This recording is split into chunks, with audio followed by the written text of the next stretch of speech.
abakunzi ba Gitega Entertainment TV turabaramukije abariko baradukurikirana bari mu gihugu c'u Burundi canke ahandi hantu baturabira ku isi yose. Je nitwa Apotre Jimmy Gateretse umwungere mukuru w'amashengero ya Supernatural Life Church canke ishengero ry'ubuzima bw'ibidasanzwe, nkaba ndi kumwe na Pasteur Dorian Ganinka mutandukanye wa Apotre Jimmy Gateretse. Ego turaheruka kugira igikorane twaheruka kugira mu kwezi kwa kabiri, mu mpera z'ukwezi kwa kabiri. Mbega babwira ingene cagenze? Ego twagize ibihe byiza cyane muri ico gikorane, twari kumwe n'umukozi w'Imana Apotre Gervais Barorebwa, asanzwe ari umuvyeyi wacu w'impwemu. Twabonye Imana imukoresha ibidasanzwe, ubuvugishwa bwararekuwe ku bantu, abantu barabona Imana, abantu barakira, aba deliverance. Nukuri habaye ibintu bidasanzwe. Twagize igikorane c'abamama tugirana n'umumama wacu Madame wa Apotre Gervais.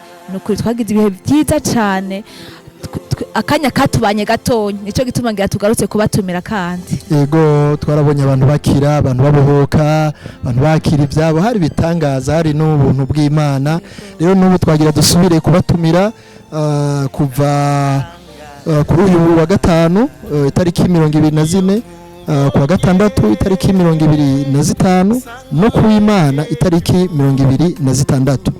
Kuwa kane, kuwa gatanu no kuwa gatandatu ibikorane bizoza biratangura isaha 9 gushika saa 12:30, ariko kuwa gatandatu hazoba seminaire uruganda rw'abagwizatunga canke rw'abadandaza canke abikorera utwabo ruzobetera kuri Hotel Betel ngaha kuri centre igitega. Yo turatumiye abadandaza kuwa gatandatu isaha 3 gushika isaha 6, muze muhabe mwigishwe n'umukozi w'Imana kandi asanzwe nawe ari umugwizatunga, abasangize ingene mwo kwiteza imbere mu butunzi bwanyu. Rero tuzosubira gutumira kandi umuvyeyi wacu azoba yahishikiye Apotre Barorebwa Gervais, umwungere mukuru w'amashengero ya Bethany Holy Church mu Burundi no ku isi yose. N'umuntu adasanzwe Imana yahezagiye, yuzuye ingabire z'Imana, yuzuye ijambo ry'Imana, yuzuye n'ubushobozi bw'Imana. Rero ntimuhombe, azoba yahashitse avuye mu gisagara cy'Ubujumbura. Ntiyagire umuntu yoba ashobora gushika ngahe Gitega yosiba. Nibaza ko ivyo tuvuze uwo bihamya. Ego cyane Gitega karibu.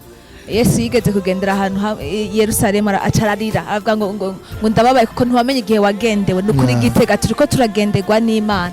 Kaze twakira ijambo ry'Imana, kaze twakira ubushobozi bw'Imana, kaze tubone gukora kw'Imana kurundi rugezo. Turabaye kaze abanyagitega n'abari kure, abari za Bujumbura mu zindi ntara.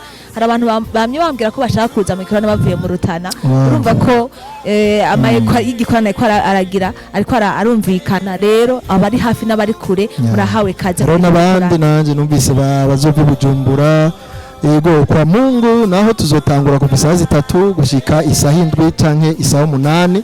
Ukabugwaye, ukabukeneye kuva ahantu hasi uja hejuru, ukabukeneye gukizwa, ukeneye ko ubuzima bwa buhinduka, ubona ibintu vyugaye. Uyu n'umwanya mwiza muri ibikorane, ntuhombe.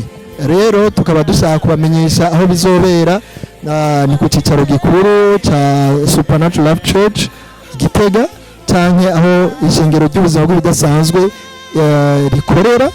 Ni ugeze ku masanganzira kwibarabara rija ikaze, ni nko ku metero 300 yo ku masanganzira hepfo y'ikigo gikuru ca Robert c'Igitega, côté droit iburyo. Ushitse kwibarabara ucabona umuntu wari wese ubaza nawe ugera ku masangara ati Eglise nshasha, urushengero runini, katedrale ya Supernatural Life Church, acakwereka. Murahawe ikaze, Imana ibahezagire. Conference y'abagwizatunga nayo ikazoba kuwa gatandatu mu gitondo hajya kuri Hotel Betel ngaho Gitega isaha 3 z'igitondo. Turabahaye kaze cyane. Kaze.